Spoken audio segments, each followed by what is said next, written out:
Today's topic is heat and temperature. We are familiar with the sensation of hot and cold. On a hot summer day, we find it uncomfortable to walk barefoot on the cemented floor. आपने अक्सर देखा होगा कि गर्मी के दिनों में जब हम किसी सीमेंटेड फ्लोर पर चलते हैं नंगे पांव तो बड़ा मुश्किल हो जाता है उस पर चलना. As it is too hot and during winter months we will find that very floor as being too cold. और ठंडी के दिनों में बहुत ज़्यादा ठंडा हो जाता है. तो ऐसा क्यों होता है कि गर्मी के दिनों में इतना गर्म और ठंडी के दिनों में इतना ठंडा जिस पे चलना बड़ा ही मुश्किल हो जाता है.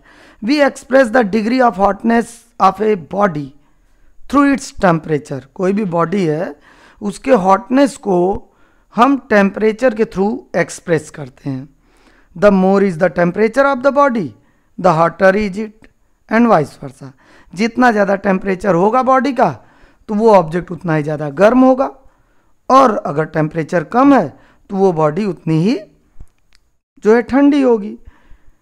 We know from our daily life experience that a bottle of ice cold milk or water left on a table on a hot summer day.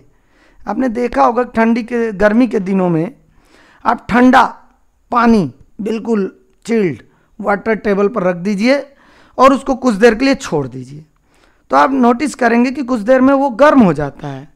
And a glass tumbler of boiling hot milk kept on the same table. और एक boiling hot milk भरा हुआ है थम्बलर में, उसको रख दीजिए कुछ देर के लिए टेबल पर, तो क्या होगा, कुछ देर में वो कूल डाउन हो जाएगा. तो ऐसा क्यों होता है?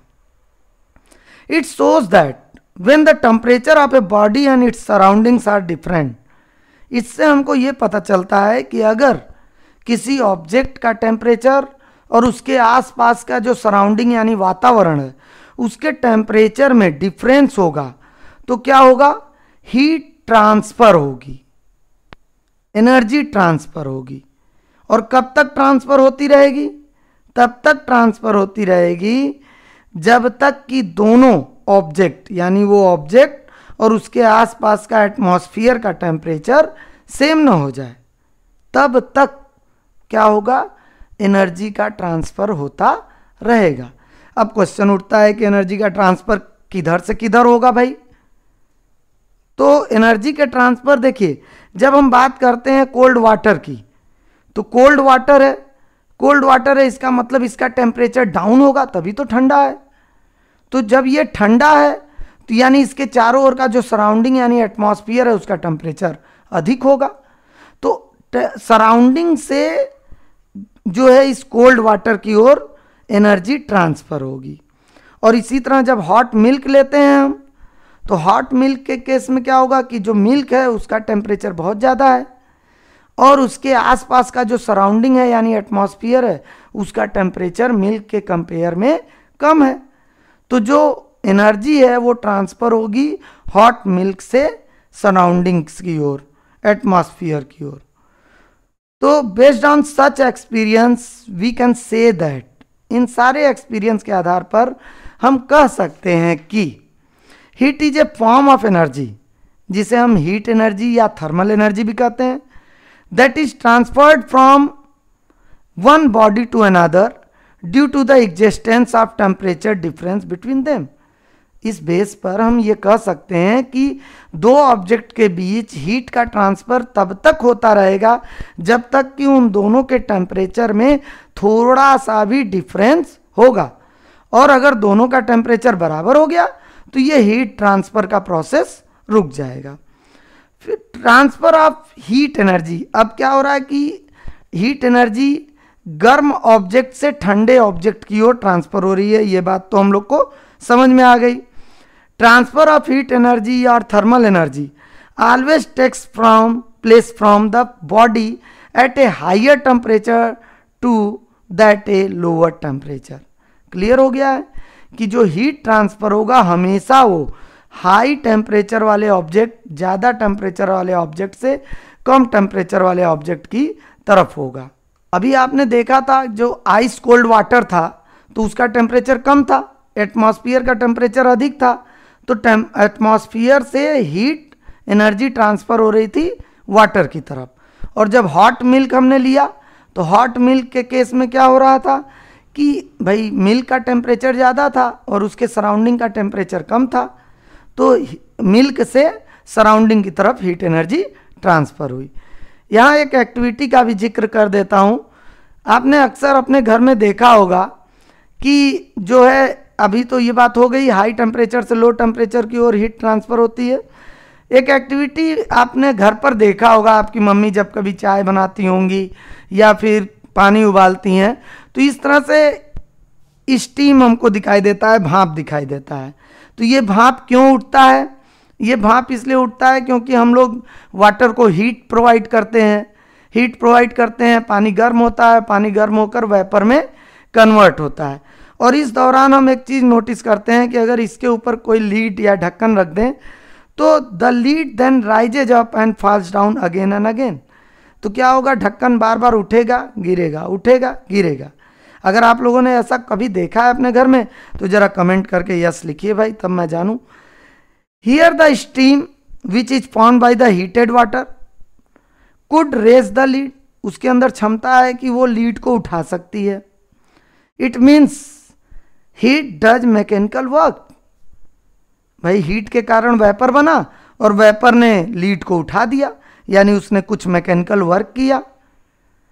तो this shows that heat is a form of energy and it can be use to do mechanical works. Heat energy का एक रूप है और इसका यूज हम मैकेनिकल वर्क करने के लिए कर सकते हैं। इस चीज को सबसे पहले एक साइंटिस्ट जेम्स वाट ने पहचाना।